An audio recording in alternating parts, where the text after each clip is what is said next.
Welcome to समर्पण classes. तो आज हमारे साथ हैं रॉबिन जी और इनका चयन उत्तराखंड लोक सेवा आयोग की लोअर पीसीएस में नायब तहसीलदार के पद पर ये चयनित हुए हैं। तो रॉबिन जी, सबसे पहले तो आपका स्वागत है समर्पण क्लासेस में। बहुत बहुत धन्यवाद मैम आपका। अच्छा, तो रॉबिन जी, तो हम स्टार्ट करते हैं आपके एजुकेशन बैकग्राउंड से और कहाँ आपका जन्म हुआ, कहाँ आपकी शिक्षा हुई, तो इसके बारे में थोड़ा सा बताएंगे अपने बैकग्राउंड के बारे में, अपने क्वालिफिकेशन के बारे में। ओके मैम, मैं बताता हूँ। तो मेरी प्राइमरी स्कूलिंग हुई है वो मेरे गांव से ही हुई है, 1 से लेकर 5 तक। और 1 से लेकर 6 तक समझ लो आप। और उसके बाद 7वीं और 8वीं मैंने एक मेरे पास में ही एक प्राइवेट स्कूल है, वहाँ पढ़ा था मैंने।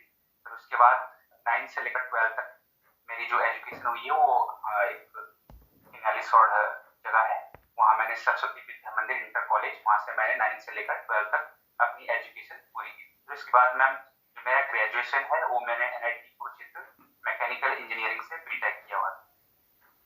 अच्छा, और कब हुआ रॉबिन जी, आपका ग्रेजुएशन कब कंप्लीट हुआ, कौन से ईयर में? ग्रेजुएशन मैम मेरा कोविड के टाइम हुआ था, 2020 में, मई या जून के आसपास। अच्छा, आप उत्तराखंड के कौन सी जगह के रहने वाले हैं? मैम मैं उत्तरकाशी डिस्ट्रिक्ट का हूँ और जो मेरा तहसील और ब्लॉक दोनों वो चिन्यालीसोड़। अच्छा अच्छा, तो रॉबिन जी, आपने फिर उत्तराखंड की तरफ कैसे, तो आप बताएंगे फिर कैसे आपने शुरुआत करी उत्तराखंड की। तो सबसे पहले हम ये जानना चाहेंगे कि क्या आपने उत्तराखंड के स्पेसिफिक उत्तराखंड की तैयारी के लिए कोई कोचिंग करी या आपने सेल्फ स्टडी करी? जी मैम मैंने उत्तराखंड स्पेसिफिक के लिए ना तो कोई कोचिंग ज्वाइन की है मैंने मैंने क्योंकि यूपीएससी की तैयारी की थी, कंबाइंड डिफेंस सर्विस एग्जाम की। तो उसके तरीके से जो मेरे जो सीएस के सब्जेक्ट थे वो लगभग बेस मेरा क्लियर हो चुका था। मेरे को केवल उत्तराखंड स्पेसिफिक पढ़ना था। उसके लिए केवल मैंने परीक्षावाणी और उसको सप्लीमेंट करने के लिए मैंने केवल अजय सिंह रावत पढ़ी।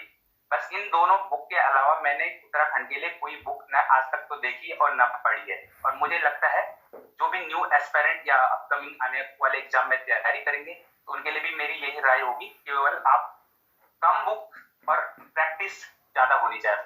क्योंकि मैंने देखा है कि काफी लोग ऐसा करते हैं कि उनको केवल मटेरियल स्टोर करने की पड़ी हुई रहती है। इसलिए मेरे हिसाब से परीक्षावाणी और अजय सिंह रावत ये मोर देन इनफ या मोर देन सफिशिएंट है यूपीएससी के एग्जाम को क्रैक करने के लिए, फ्री के लिए। अच्छा, तो रॉबिन जी, सबसे पहले मैं ये जानना चाहूँगी आपसे, आपका मीडियम कौन सा था, हिंदी मीडियम था या इंग्लिश मीडियम था? जी मैम, इसकी भी एक मैं इसमें असमंजस की स्थिति में था, क्योंकि मैं 12 तक तो मैंने हिंदी मीडियम में पढ़ा था और उसके बाद बीटेक में तो इंग्लिश मीडियम ही होता है। तो क्योंकि एक आपका होता है ना कि जब आप 12 तक जो आपकी बचपन में जिस मीडियम में आपकी स्कूलिंग हुई रहती है तो आप उसी सोच जो आपका थॉट प्रोसेसिंग होता है वो आपका उसी मीडियम में हो जाता है। तो फिर मैंने सोचा कि देख लेते, और लेकिन उसके बाद मैंने सोचा कि मैं इंग्लिश मीडियम ही ज्वाइन कर लेता हूँ, क्योंकि इसमें जो मटेरियल होता है काफी इजीली अवेलेबल हो जाता है। हिंदी में मैम काफी डिफिकल्टी का सामना करना पड़ता है। यही मैं इसलिए टोकना चाहूँगी थोड़ा सा मैंने सोचा कि आपको। मैं इंग्लिश। हाँ, आपने कहा कि इंग्लिश मीडियम में जो डाटा होता है वो इजीली अवेलेबल होता है, ये मैं आपसे सहमत हूँ। स्पेशली जो जीएस से रिलेटेड होता है, यूपीएससी में तो ये चीज़ है। अब तो खैर डाटा की प्रॉब्लम नहीं है, लेकिन पहले होती थी। लेकिन अगर हम उत्तराखंड की बात करेंगे तो उत्तराखंड की जो अच्छी बुक्स हैं, वो जैसे आप परीक्षा वाणी को ही ले लो तो वो आपकी हिंदी में ही अवेलेबल है। तो आपने इस परेशानी को कैसे टैकल किया, क्योंकि परीक्षा वाणी बहुत ज़्यादा इम्पोर्टेंट हो जाती है। उत्तर वैसे तो और भी बुक्स हैं, बट परीक्षा वाणी बहुत क्रिस्प है। और हमें क्या है, उत्तराखंड में प्रीलिम्स में भी उसकी ज़रूरत पड़ती है, मेंस में भी। अगर हम डिटेल में उसमें कुछ जो जैसे इस बार मशक भी आया था या कुछ भी चीज़ें, कुछ भी क्वेश्चन आते हैं, तो आपने उस चीज़ को कैसे टैकल किया? और दूसरी चीज़, फिर हम हिंदी वाले पे आएंगे, लेकिन पहले मुझे ये उत्तराखंड स्पेसिफिक का बताइए, क्योंकि ज़्यादातर जो इंग्लिश मीडियम वाले तैयारी करने वाले होते हैं तो उनको ये परेशानी आती है। अब खुद तो आप हिंदी मीडियम से हो तो हिंदी में पढ़ने में तो प्रॉब्लम नहीं आई होगी, बट उसको फिर ट्रांसलेशन में जो प्रॉब्लम आई होगी वो चीज़ आप बताइए थोड़ा। उत्तराखंड स्पेसिफिक मटेरियल कोई अच्छी बुक भी अवेलेबल नहीं है मार्केट में। तो मैंने क्या किया था कि जो भी कोई टॉपिक होता था मैं उसको इंटरनेट पे सर्च मार लेता था और उसके बारे में जो भी न्यूज इन्फो होती थी उसको मैं कलेक्ट कर लेता था, और यदि कोई हिंदी में भी अवेलेबल है कंटेंट तो मैं उसको ट्रांसलेट करके अपने जो मेरी नोट है नोटबुक थी उसमें मैं उसको पेन डाउन कर देता था और उसके बाद वो इजीली उसको फिर रिवाइज करता था। अच्छा अच्छा। वैसे तो परीक्षा वाणी अपने आप में ही संपूर्ण है, लेकिन आपने कुछ जो टॉपिक स्पेसिफिक थे ताकि ट्रांसलेशन का भी इशू ना हो और थोड़ा और डीप नॉलेज हो जाए उसमें, तो आपने गूगल का यूज़ किया होगा, मतलब सर्च किया होगा ना। जी अच्छा अच्छा। जी मैम, जी मैम। हाँ ठीक है, तो अब हम प्रीलिम्स की तैयारी पे आते हैं। अब जो उत्तराखंड की जो लोअर पीसीएस की परीक्षा है 3 स्टेजेस में होती है, हमको जैसे मालूम है, प्रीलिम्स, मेंस और इंटरव्यू। तो अगर हम प्रीलिम्स की बात करें तो जीएस 100 मार्क्स का आता है और 50 मार्क्स का मैथमेटिक्स और रीजनिंग से रिलेटेड आता है। तो जहाँ तक मुझे लगता है मैथ्स और रीजनिंग में तो कोई इशू नहीं होगा, क्योंकि आप तो ऑलरेडी इंजीनियरिंग बैकग्राउंड के हैं। तो जीएस सेक्शन, जैसे आपने कहा कि आपने यूपीएससी लेवल का सीडीएस से रिलेटेड पढ़ा था, तो थोड़ा सा जीएस में थोड़ा प्रकाश डालेंगे कि जो अब जो एग्ज़ाम हो रहे हैं ना, स्पेशली हम देख रहे हैं, पहले का टाइम अब गया कि वन लाइनर टाइप आते थे। अब जो हम देख रहे हैं, क्योंकि आने वाले टाइम के लिए भी बच्चों के लिए थोड़ा गाइडेंस हो जाएगी कि किस तरह से तैयारी करें, क्योंकि अब जो है अभी तक तो जैसे हमने एग्ज़ाम दिए तो वन लाइनर से काम चल जाता था, लेकिन अब जब हम देख रहे हैं तो बहुत ज़्यादा डीप क्वेश्चंस आ रहे हैं। तो आप थोड़ा सा कुछ बुक्स पे प्रकाश डालना चाहेंगे कि जैसे पॉलिटी की अगर हम बात करें तो पॉलिटी कहाँ से तैयार किया आपने? क्वालिटी मैम मैंने केवल एक बुक पढ़ी है, लक्ष्मीकांत, केवल बस। अच्छा, और अगर हम बात लक्ष्मीकांत करें, के अलावा हाँ बताइए। लक्ष्मीकांत के अलावा मैम मैं करंट अफेयर्स की जो मैगजीन आती है विजन आईएएस की, हम्म। उसको मैं रेगुलर पढ़ता था मैम उसको।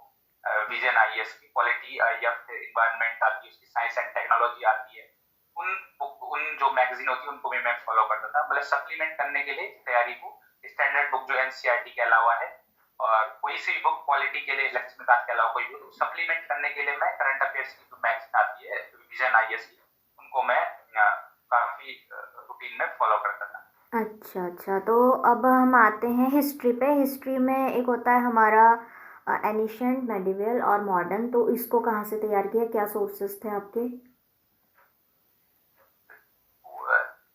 एंशियंट हिस्ट्री के लिए मैम मैंने ओल्ड एनसीईआरटी पढ़ी थी, मिडिवल के लिए भी मैंने ओल्ड एनसीईआरटी पढ़ी थी, और मॉडर्न के लिए केवल मैंने एक बुक आती है स्पेक्ट्रम, केवल वही पढ़ी थी। तो एनसीईआरटी एंशियंट और मिडिवल के लिए मैंने एनसीईआरटी पढ़ी थी, केवल ओल्ड एनसीईआरटी पढ़ी थी, और न्यू एनसीईआरटी तो मैंने पढ़ी नहीं थी। और जो मॉडर्न के लिए केवल मैंने स्पेक्ट्रम पढ़ी। इन 3 बुक के अलावा मैंने हिस्ट्री के लिए, और मैम एक और बात कहना चाहूंगा मैं, जो प्री का पेपर होता है, सबसे पहले तो मैंने एफआरओ का पेपर भी दिया था। सबसे पहले तो आपको पैटर्न पकड़ने के लिए 3 स्टेजेस में होता है, तो अलग अलग स्टेज का अलग अलग पैटर्न होता है। तो प्री का पैटर्न पकड़ने के लिए सबसे पहले मैंने एफआरओ को दिया था। एफआरओ में मेरा हुआ नहीं था, मेरा अराउंड 82 या 83 के आसपास आए थे, क्योंकि मैंने उसमें जो रीजनिंग और मैथ्स का था वो काफी ठीक ठाक हो गया था, मेरा 40 के अराउंड आ गए थे। लेकिन मेरा जीएस अच्छा नहीं हुआ था उसमें, क्योंकि मेरे को पैटर्न पकड़ने में एक पेपर लग गया था मेरे को एफआरओ का। तो मैंने एफआरओ को देने के बाद मेरे को पता लग गया था कि पेपर का पैटर्न क्या है। और पेपर का पैटर्न मेरे को ये लगा, जो यूपीएससी कोई भी एग्जाम करवाता है प्री का, तो उसमें मुझे लग रहा है कि 40 to 50% पीवाईक्यू बेस्ड होते हैं। तो पीवाईक्यू के अलावा आपको यदि पीवाईक्यू भी करते हो 4-5 साल जो भी रेगुलर एग्जाम करवाते हैं यूपीएससी, आप टेस्ट सीरीज नहीं भी ज्वाइन करते हो, आप पीवाईक्यू लगा लो, उससे आपका काम चल जाएगा। ठीक है रॉबिन जी, तो सबसे इम्पॉर्टेंट है जो भी एस्पिरेंट है हमारे नए, तो P Y Q syllabus plus P Y Q पे मैंने जैसे जो पिछला इंटरव्यू था उसमें भी बोला था कि सबसे पहले एनालिसिस करना बहुत ज़रूरी है, और उसके बाद अब हम अन्य बुक्स पे आते तो ज्योग्राफी, ज्योग्राफी के लिए क्या प्रेफर किया था आपने? एक चीज़ इम्पॉर्टेंट है कि सब लोग क्या है ना, शॉर्टकट ढूंढते हैं, है ना, और शॉर्टकट हमेशा काम नहीं करते। और अब जो हम पैटर्न देख रहे हैं ना एग्जामिनेशन के, पहले होता था वन लाइनर से काम चल जाता था, तो लूसेंट वगैरह पढ़ के काम चल जाता था। तो अब आपको क्या लगता है कि हमें क्या एनसीईआरटी प्रेफर करनी चाहिए, थोड़ा स्टैंडर्ड बुक प्रेफर करनी चाहिए? क्योंकि एक बार तैयारी अगर आप कर लें, स्टार्ट कर देते हैं तो कोई प्रॉब्लम नहीं आती है, मतलब शॉर्टकट से क्या है, फिर वही लॉन्ग टर्म आपको अपनाना पड़ेगा। इससे अच्छा है कि आप पहले से ही अच्छे से उसको प्रिपेयर करो। तो आप इसमें क्या सजेशन देना चाहेंगे? स्पेशली ज्योग्राफी का बताइएगा, क्योंकि ज्योग्राफी एक तो बहुत डायनामिक सब्जेक्ट है और जल्दी से समझ में भी नहीं आता है। तो आप ज्योग्राफी के लिए क्या प्रेफर करा था और आप क्या सजेशन देना चाहेंगे इसमें? मैम ज्योग्राफी के लिए मैम मैंने वही 9th से लेकर 12th तक जितनी भी ज्योग्राफी की बुक आती है एनसीईआरटी, सबसे पहले तो मैंने उनसे ही पढ़ा था। और सबसे जो मोस्ट इम्पोर्टेंट बात है, पहले आपको एक दो रीडिंग थॉरो रीडिंग मार देनी है। उससे कभी भी पहली रीडिंग में और दूसरी रीडिंग में नोट्स नहीं बनाने, क्योंकि मैंने एक गलती यही की थी। मैंने जब फर्स्ट रीडिंग करता था, जब मैं एक्चुअली नया नया इस फील्ड में आया था, तो मैं फर्स्ट रीडिंग से ही नोट्स बनाने स्टार्ट कर लेती। लेकिन धीरे धीरे मेरे को रियलाइज हुआ कि जो ये बुक मैं पढ़ रहा हूँ, मैं उसी बुक का तो दूसरा वर्जन वही उसको छाप रहा हूँ। तो धीरे धीरे मेरे को रियलाइज हो गया था कि ऐसे काम नहीं चलने वाला। तो मैंने क्या किया, उसके बाद से अपनी स्ट्रेटेजी चेंज कर दी थी। मैं जब भी कोई सब्जेक्ट या कोई बुक पढ़ता था, तो मैं उसको एक दो या कह लो 3 बार मैं ऐसे ही थॉरो रीडिंग मार देता। उसके बाद काफी चीजें ऐसी हो जाती है जो आपके दिमाग में छप जाती है। फिर उसके बाद जो आप दिमाग में छपती नहीं है, फिर उसको आप अपनी नोटबुक में नोट डाउन करके फिर उसको आप रिवाइज कर सकते हैं। तो बुक सजेशन मैं यही देना चाहूंगा कि अपना जो बेस बनाने के लिए आपको एनसीईआरटी फॉलो करनी पड़ेगी। उसके बाद कोई सप्लीमेंट तैयारी को सप्लीमेंट करने के लिए काफी बुक है। मैंने माजिद हुसैन भी ली थी एक, लेकिन मैं उसको पढ़ नहीं पाया था क्योंकि काफी मटेरियल हो जाता है, फिर उसको ग्रैस्प करने में भी बहुत प्रॉब्लम आती है। तो मैं एनसीईआरटी के अलावा वही फिर मैंने विजन आईएएस की जो करंट अफेयर्स की आती है ज्योग्राफी, और काफी उससे फिर मैं तैयारी कर लेता था। तो मैंने कोई एनसीईआरटी के अलावा कोई बुक ज्यादा पढ़ी नहीं है। मैंने माजिद हुसैन आई थी, लेकिन मैं उसको पढ़ नहीं पाया था। तो अगर हम जो एस्पिरेंट है उनको बोलना चाहेंगे, तो ज्योग्राफी के लिए मुझे भी यही लगता है कि 9 से 12 तक की एनसीईआरटी अपने आप में बहुत ज़्यादा इम्पॉर्टेंट है। और क्योंकि ज्योग्राफी अपने आप में एक टफ सब्जेक्ट होता है, तो 11 12 तो मोस्ट इम्पॉर्टेंट है ही है। अगर 9 10 भी कर ले तो उसका थोड़ा सा जो है समझने में, बेस क्लियर करने में प्रॉब्लम नहीं होती है। फिर हम आते हैं रॉबिन जी इकोनॉमिक्स पे। तो इकोनॉमिक्स का थोड़ा सा बताएंगे, क्योंकि इकोनॉमिक्स में क्या है, दो चीज़ें हैं। एक तो करंट भी उसमें मोस्ट इम्पॉर्टेंट होता है, स्पेशली जो बजट होता है और इकोनॉमिक सर्वे होता है लेटेस्ट जो भी आता है। और थोड़ा सा जो उसका जो कॉन्सेप्ट्स होते हैं, जैसे इन्फ्लेशन है, बैंकिंग है, मनी मार्केट है, ऐसे मतलब बहुत सारी चीज़ें होती हैं। तो मुझे लगता नहीं है कि एनसीईआरटी इकोनॉमिक्स के लिए तो कहीं भी बेनिफिशियल है। तो आपने इकोनॉमिक्स के लिए क्या प्रेफर्ड किया था? बजट एंड इकोनॉमिक सर्वे तो खैर लेटेस्ट हम पढ़ते हैं, तो जो बेसिक कॉन्सेप्ट है उसको समझने के लिए आपने क्या प्रेफर किया? मैम इसमें मैम एनसीईआरटी है, वो डायरेक्ट आप एनसीईआरटी को अप्रोच नहीं कर सकते उसमें, क्योंकि उसमें काफी ऐसे टर्म होते हैं जो आपको समझ में नहीं आती। इकोनॉमिक टर्म काफी ऐसे होते हैं जो आपको पहली रीडिंग में समझ में नहीं आएंगे बिल्कुल भी। तो मैम मैंने क्या किया था कि गुरनाल सर यूट्यूब पे काफी अच्छा पढ़ाते हैं, उनका फ्री एक इनिशिएटिव है और वो वीडियो काफी पुराने 2014 से शायद से उन्होंने स्टार्ट किया। तो मैं क्या करता था, जो भी इन्फ्लेशन हो गया, बजट से हो गया, कोई रेवेन्यू डेफिसिट क्या होता, कोई भी डेफिनेशन हो गई, तो मैं क्या करता था कि उनके यूट्यूब से सर्च मार के, तो उन्होंने काफी लूसिडली एकदम सिंपल लैंग्वेज में आपको समझाया हुआ है कि कौन क्या चीज कैसी है। तो मैंने गुरुनाथ सर के जो वीडियो थे, सारे जो बेसिक टर्मिनोलॉजी होती है इकोनॉमिक्स की, वहां से मैंने किया था गुरुनाथ सर। उसके बाद फिर मैंने एनसीईआरटी को फिर एनसीईआरटी की जो बुक है फिर वो मैंने पढ़ी। तो काफी इजी हो गया था फिर उसके बाद मेरे को अंडरस्टैंड करने के लिए कि क्या कौन सी चीज कैसी है, कौन कैसे इफेक्ट पड़ता है, कैसे इसका डेफिसिट क्या होता है, रेवेन्यू डेफिसिट क्या होता है, कैसा उसका इकोनॉमी जो हमारे इकोनॉमिक्स में आगे फर्क पड़ेगा, उसका कैसे जो आपका बैलेंस ऑफ पेमेंट कैसे इफेक्ट करता है कोई चीजें। तो मैम वही मुरनाल सर के जो वीडियोज है, और फिर उसके बाद एनसीईआरटी, और उसके बाद फिर विजन आईएएस की जो करंट अफेयर्स आती है वो मैगजीन। ठीक है रॉबी जी, फिर हम आते हैं साइंस के पोर्शन पे। साइंस मोस्ट इम्पॉर्टेंट हो जाता है। अगर हम लोअर की भी बात करें, तो लोअर में मेंस का टॉपिक था हमारा, साइंस एंड टेक भी था उसमें, है ना। और जो बेसिक हमारी जो जनरल साइंस होती है वो भी टॉपिक था। तो जनरल साइंस और साइंस एंड टेक वाला टॉपिक कैसे कवर किया, क्योंकि अगर हम अपर वाले पे आ जाएंगे, जो हमारा यूकेपीएससी अपर का एग्ज़ाम है उसमें तो पूरा का पूरा एक पेपर था हमारा साइंस का 200 मार्क्स का, तो उसके लिए क्या प्रिफर करा आपने?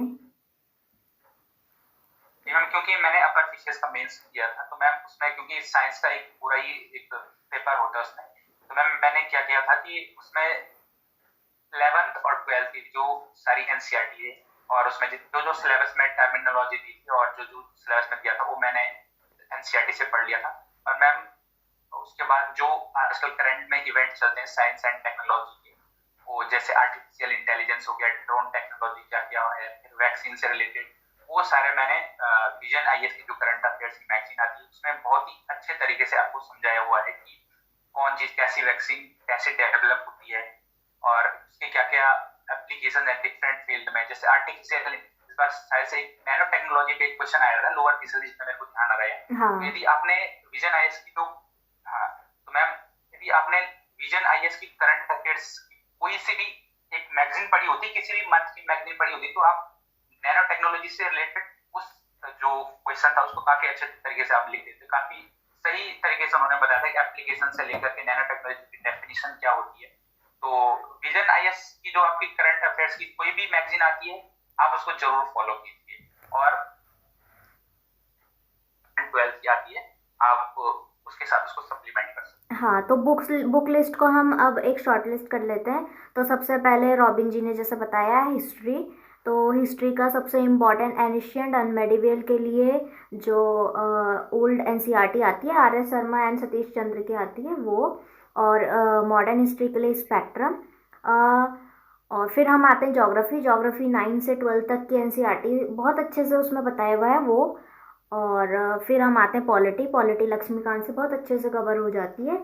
इकोनॉमिक्स के लिए मृणाल सर की वीडियो अवेलेबल है, फ्री में है एकदम यूट्यूब पर, और जो उसका करंट होता है वो आप रीज़न से। तो कुल मिला के कंक्लूजन ये है कि बिल्कुल बुक्स बिल्कुल चूज़ करके पढ़नी है और उसी को मल्टीपल टाइम रिवाइज करना है, और करंट से रिलेटेड जो भी चीज़ें हैं वो विज़न आईएएस मेरे को भी सही लगता है उनका, तो विज़न आईएएस का जो मंथली या फिर जो पीटी से पहले भी आता है 365 उसको कर सकते हैं, क्योंकि उसमें जो भी करंट में इशू चल रहे होते हैं वो तो होते ही होते हैं, प्लस जो उसका पीछे का बैकग्राउंड होता है पूरा का पूरा जो स्टैटिक पोर्शन होता है वो बॉक्स में बना के बहुत अच्छे से उसको डिफाइन करते हैं, तो वहाँ से हम क्या है वो अपने कॉन्सेप्ट वहाँ से क्लियर कर सकते हैं। तो जो भी नया एस्पिरेंट है इसको फॉलो कर सकते हैं।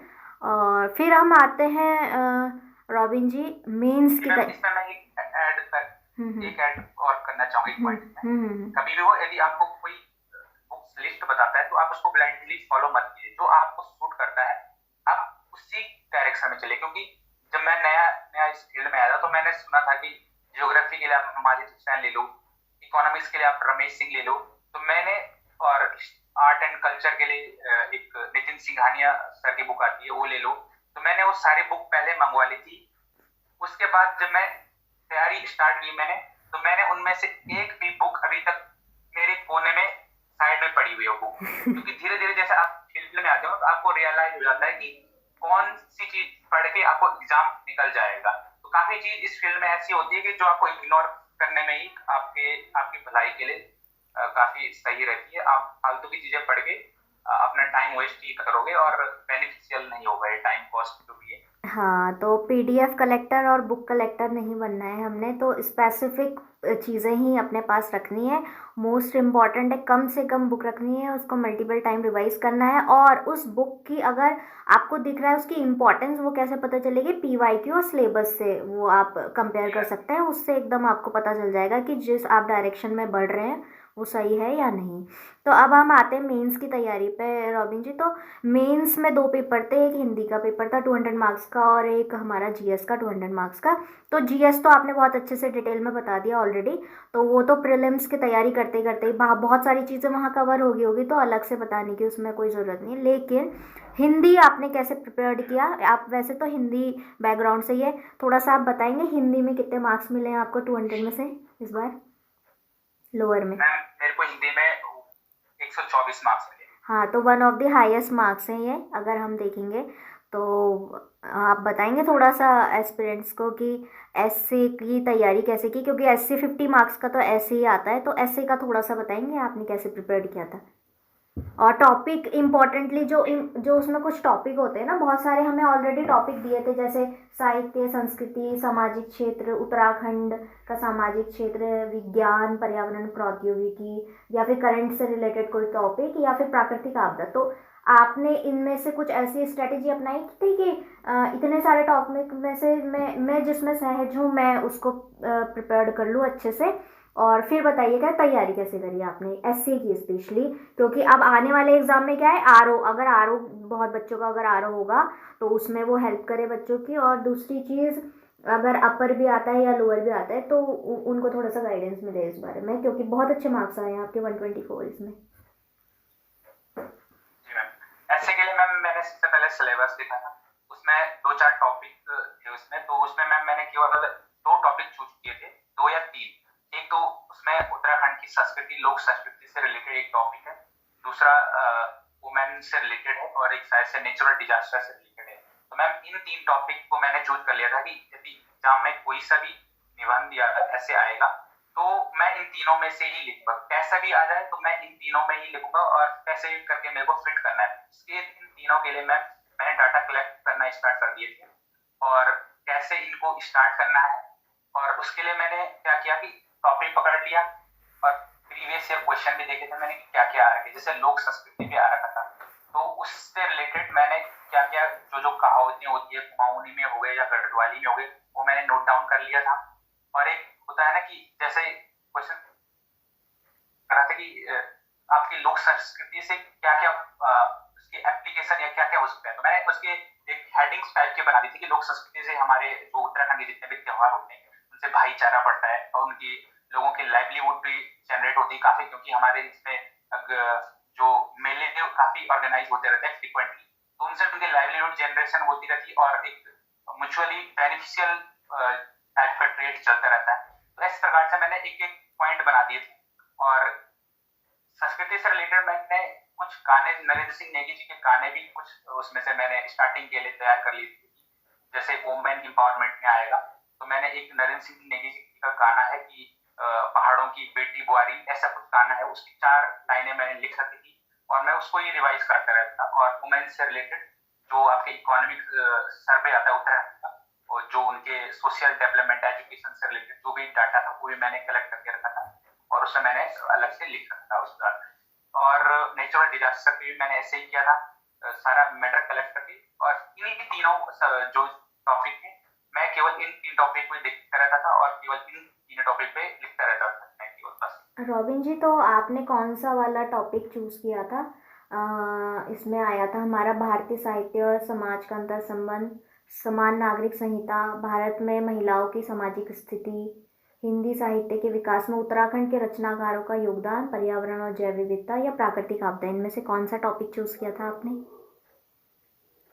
जी मैम, मैंने किया था कि natural disaster are hinder in the development of Uttarakhand, ये वाला मैंने लिखा था मैम। अच्छा, प्राकृतिक इसमें आपदा मैम है। मैंने क्या किया था कि हाँ, उत्तराखंड के विकास में जी मैम, बाधित जी है, मैम, इस पे लिखा था। अच्छा। जी जी जी जी जी, मैंने वही किया था। इसमें मैम मैंने क्या किया था कि एक स्टोरी से स्टार्ट किया था, मतलब 4-5 या 7-8 लाइन की रही होगी लगभग वो। तो मैंने एक फिक्शनल कैरेक्टर बनाया था, रामू नाम का कोई। तो मैंने लिखा था कि उसकी काफी हॉर्टिकल्चर जो इस बार, मतलब उसने काफी लोन लेकर के एक हॉर्टिकल्चर जो उसका सेब का बगीचा, उसने काफी इन्वेस्टमेंट किया था, और काफी अच्छी उसकी जो सेब की फसल है काफी अच्छी आई थी मतलब। तो क्या हुआ था कि और रात को एक हैवी रेनफॉल के कारण जो उसके रोड ब्लॉकेज थी, और उसकी सारी फसल, मतलब जो एप्पल की हार्वेस्ट थी वो नष्ट हो गई थी, और इस कारण से जो उसके सारे वो डेट ट्रैप में फंस गया, और उसके जो सोशल डेवलपमेंट होगा, जो उसके अपने फैमिली के लिए, जो उसके सोशल सिक्योरिटी के लिए अपने जो उसके 2, मैंने पहले से लिखता था कि उसके 2 बच्चे हैं और 12th में पढ़ रहे हैं, वो आगे जाके वो कुछ फ्यूचर में कोई एक मेडिकल ऑफिसर और एक कोई टीचर बनना चाहता है। तो उस चक्कर से वो जो डेट ट्रैप में फंस गया, और उस चक्कर से जो सोशल डेवलपमेंट था तो एक पूरा कंप्लीट हो गया था, क्योंकि उसकी इनकम पे भी फर्क पड़ गया था, और सोशल डेवलपमेंट में उसके जो बच्चे थे उसकी उनकी एजुकेशन पे भी फर्क पड़ गया था। तो इस तरीके से मैंने एक होलिस्टिकली, मतलब वो कनेक्ट हो गया था पूरा कि वो डेवलपमेंट पे कैसे नेचुरल डिजास्टर इफेक्ट करता है। तो इस अच्छा। तरीके से मैंने 4-5 7-8 लाइन में लगभग हाँ। कर दिया था ये स्टोरी तो को। रॉबिन जी, आपने ये हिंदी में लिखा था या इंग्लिश में लिखा था निबंध? मैंने इंग्लिश में लिखा था मैम। अच्छा अच्छा, तो इंग्लिश में वैसे मैंने एक चीज़ नोटिस करी है कि हिंदी में ऐसे लिखो तो उसमें थोड़ा सा भावनाएं आप व्यक्त कर सकते हैं। थोड़ा इंग्लिश क्या होता है, थोड़ा एकदम वैसा होता है ना, थोड़ा सा ऑब्जेक्टिव टाइप। तो लेकिन मुझे ऐसा सही लगता है बात कि है। आपने क्योंकि स्टार्टिंग बहुत अच्छी करी है, और एससी के लिए ये बहुत इम्पोर्टेंट होता है कि शुरुआत कैसे करें, क्योंकि स्टार्टिंग से अगर आपका ऐसे थोड़ा सा इंटरेस्टिंग है तो एग्जामिनर उसमें तभी इंटरेस्ट लेगा और फिर नंबर भी देगा। तो ये बहुत अच्छा आपने ये स्टार्ट किया था एक स्टोरी से। अच्छा, तो फिर उसके बाद आते हैं हम पत्र लेखन पे। तो पत्र लेखन आपने कैसे प्रिपेयर्ड किया था? कोई पर्टिकुलर बुक थी या फिर आपने उसके लिए भी ऑनलाइन सोर्सेज का यूज़ किया था?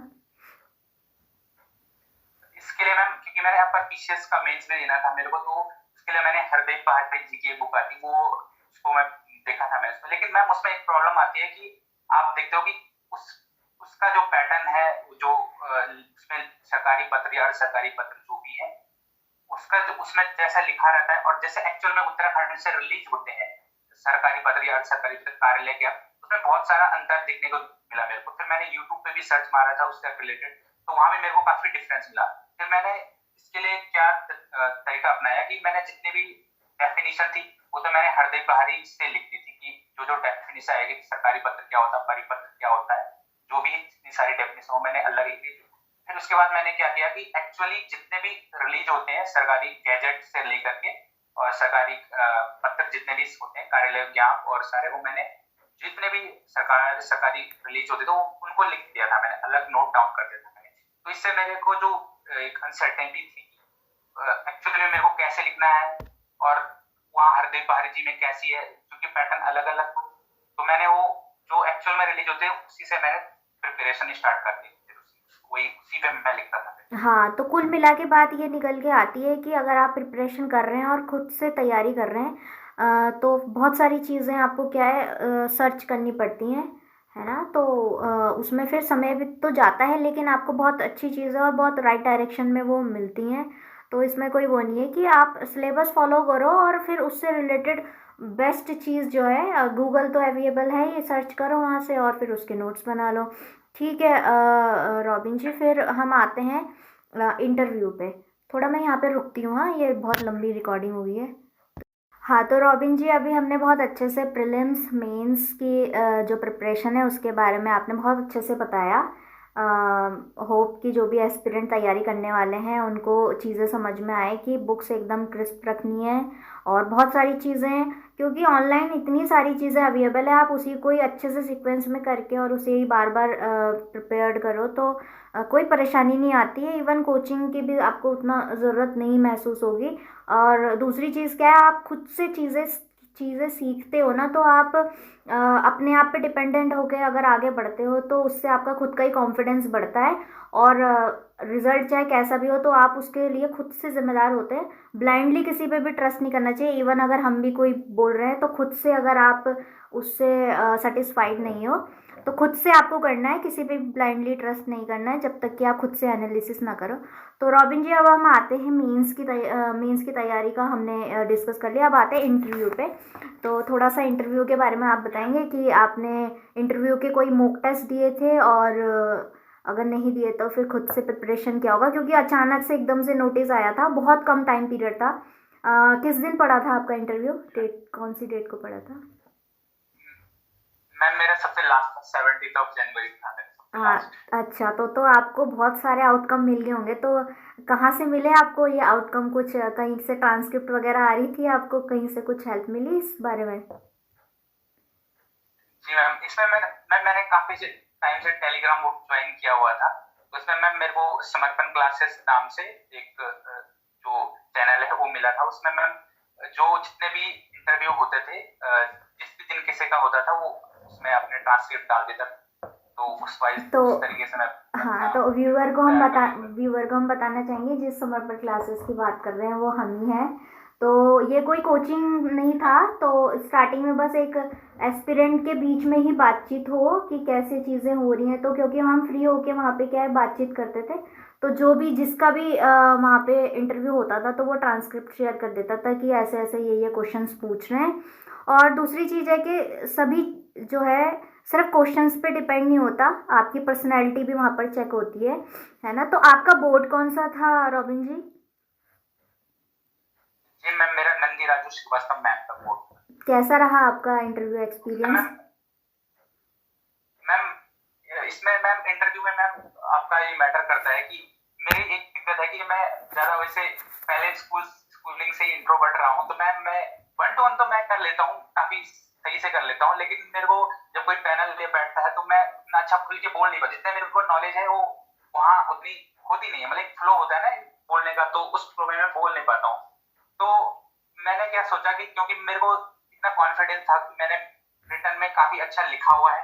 एक और बात, यदि आपको लगता है कि आप इंटरव्यू में काफी अच्छे नहीं हो, तो आप अपना रिटर्न को इतना मजबूत कर लो कि आप वो आपके जो इंटरव्यू के मार्क्स हैं वो आपको बाद में एक डिजास्टर या फिर कहे कि एक आपको ऐसी स्थिति में न डाल दे कि आपका सिलेक्शन रुक जाए।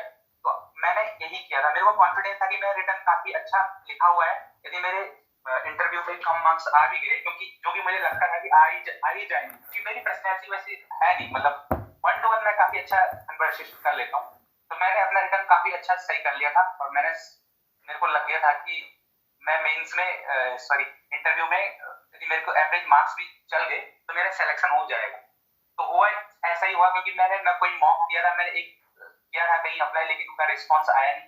फिर मैंने, क्योंकि आपका चैनल समर्थन क्लासेस ज्वाइन किया हुआ था, तो उसमें काफी बच्चे थे और वो अपनी ट्रांसक्रिप्ट डालते रहते थे, और फिर मैं उस हिसाब से अपने क्वेश्चन तैयार करते रहता था।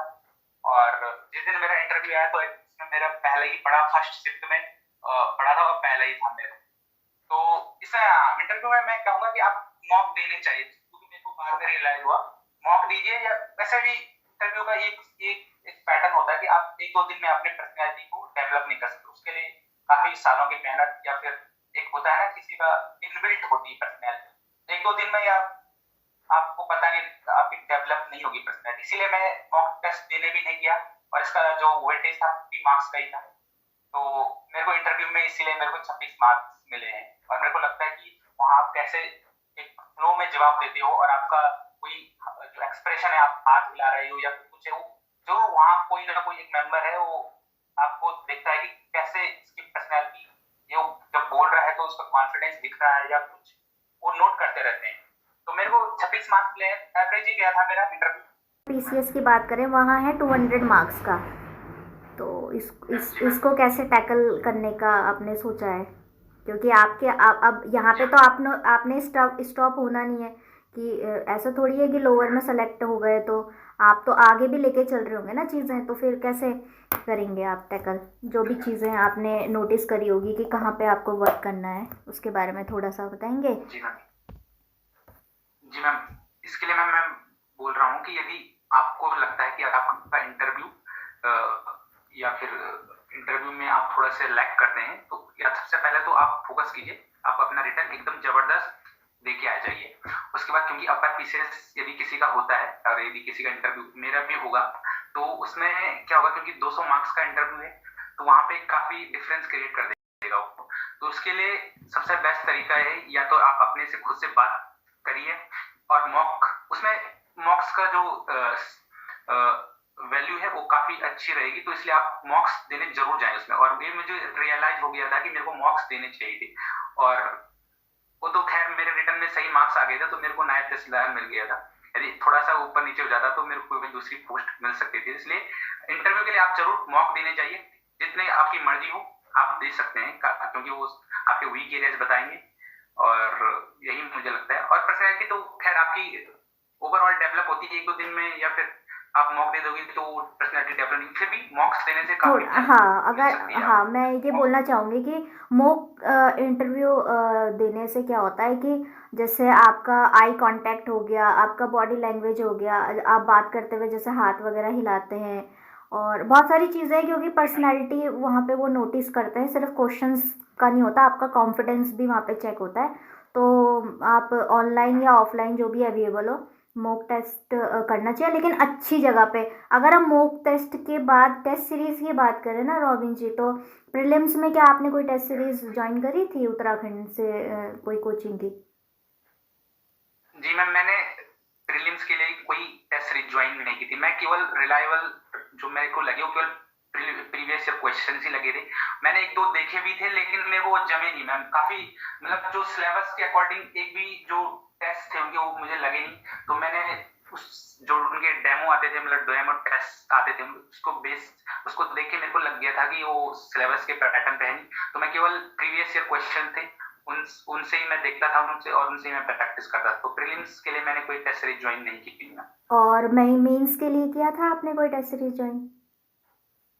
मेंस के लिए मैम मैंने कोई टेस्ट सीरीज ज्वाइन नहीं किया था। खासकर लोअर पीसेस के लिए मैंने कोई टेस्ट सीरीज ज्वाइन नहीं किया था, क्योंकि मैंने अपर पीसेस भी दिया था। तो मेरे को लग गया था कि मैं लिख लूंगा, मतलब ठीक ठाक लिख लूंगा, क्योंकि मैं जब प्रैक्टिस भी करता था तो मैं इस पैटर्न में करता था कि जैसे मैं वहां आंसर लिखूंगा रियल में, तो मैं जब भी प्रैक्टिस करता था मैं उसी टाइप से लिख देता था। लेकिन मैंने कोई फुल फ्लैज कहीं से भी किसी कोचिंग इंस्टीट्यूट का कोई टेस्ट नहीं दिया था मैंने कहीं। तो रॉबिन जी, जो हमारे नए एस्पिरेंट है, तो उनको आप कैसे मतलब एक थोड़ा सा मार्गदर्शन करेंगे कि, क्योंकि टाइप्स ऑफ क्वेश्चंस तो होना ही चाहिए ना, क्वेश्चन बैंक तो होना ही चाहिए। तो उसके लिए तो खैर प्रीलिम्स में तो PYQ बहुत बेस्ट है। और अगर लेकिन मेंस की अगर हम बात करें ना, तो मेंस में क्या है हमारे पास, पिछले अगर उत्तराखंड की हम बात करें तो दो दो पेपर से ज़्यादा तो होगा नहीं।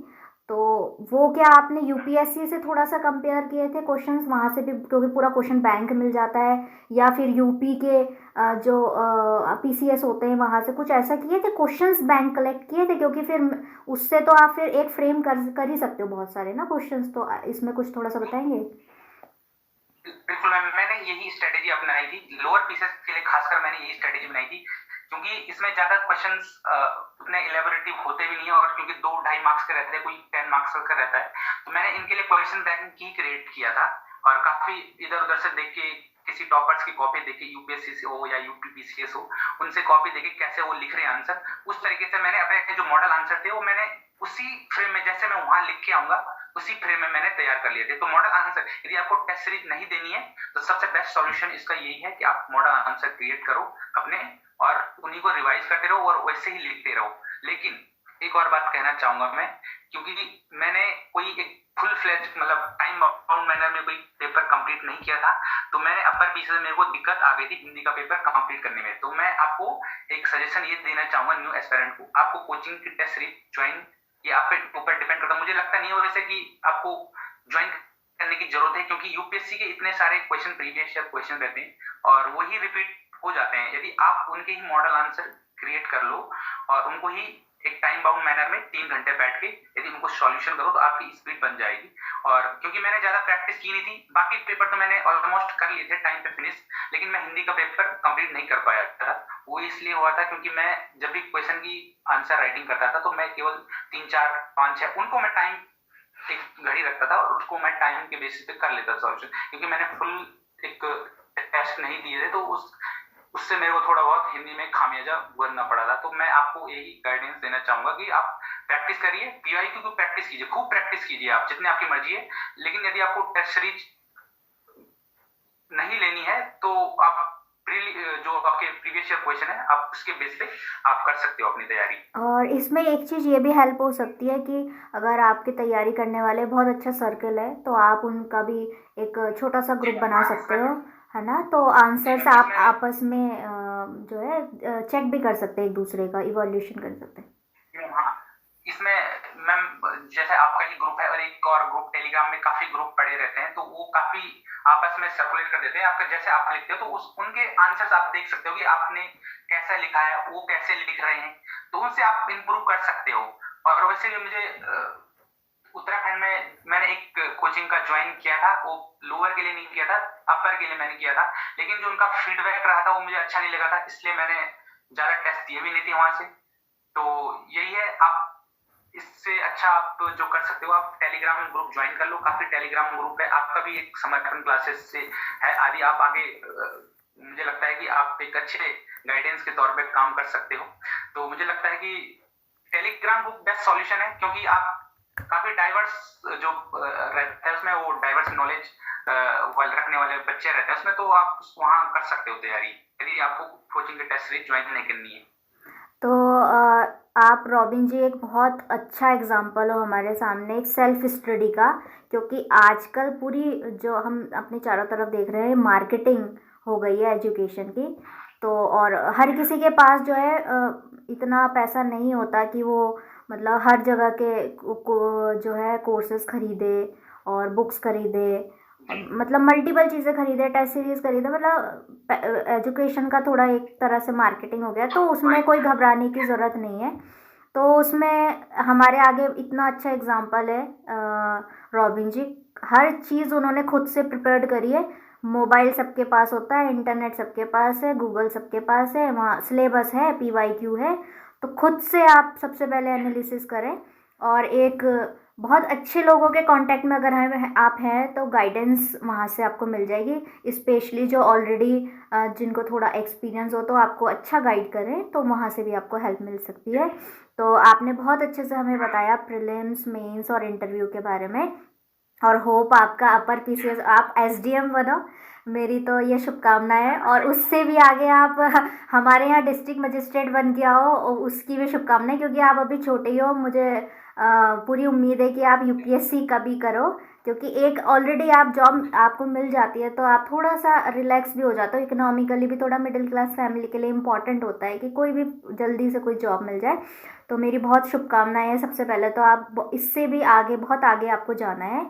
तो एक लास्ट में बस यही कहना चाहूँगी रॉबिन जी कि आगे की आपकी जो रणनीति है वो आपको बहुत एक ऊंचे मुकाम तक ले जाओ, और जहाँ भी आपकी आप सर्विस में जाओ आप वहाँ पे भी बहुत अच्छा काम करो।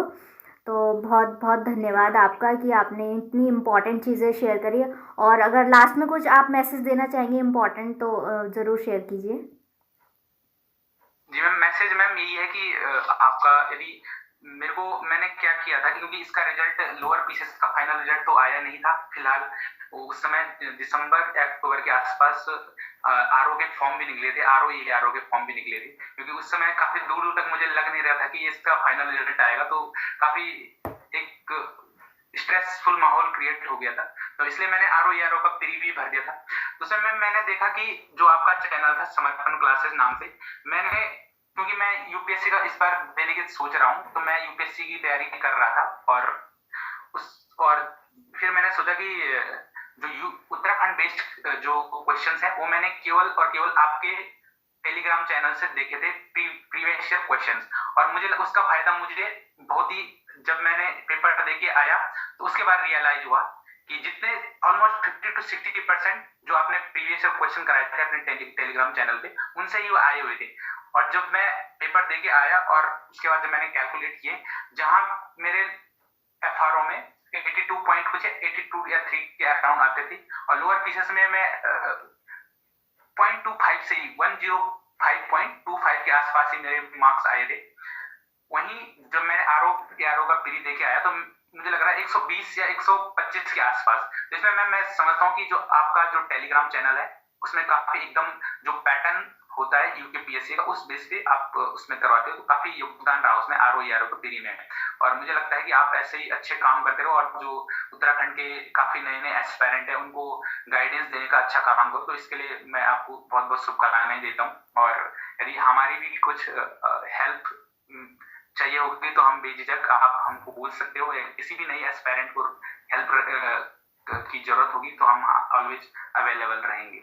बिल्कुल बिल्कुल, आपका बहुत बहुत धन्यवाद रॉबिन जी हमसे जुड़ने के लिए और इतने अच्छे एक्सपीरियंस शेयर करने के लिए, और आगे के भविष्य के लिए आपको बहुत बहुत शुभकामनाएं, बहुत बहुत बधाई, धन्यवाद बहुत बहुत।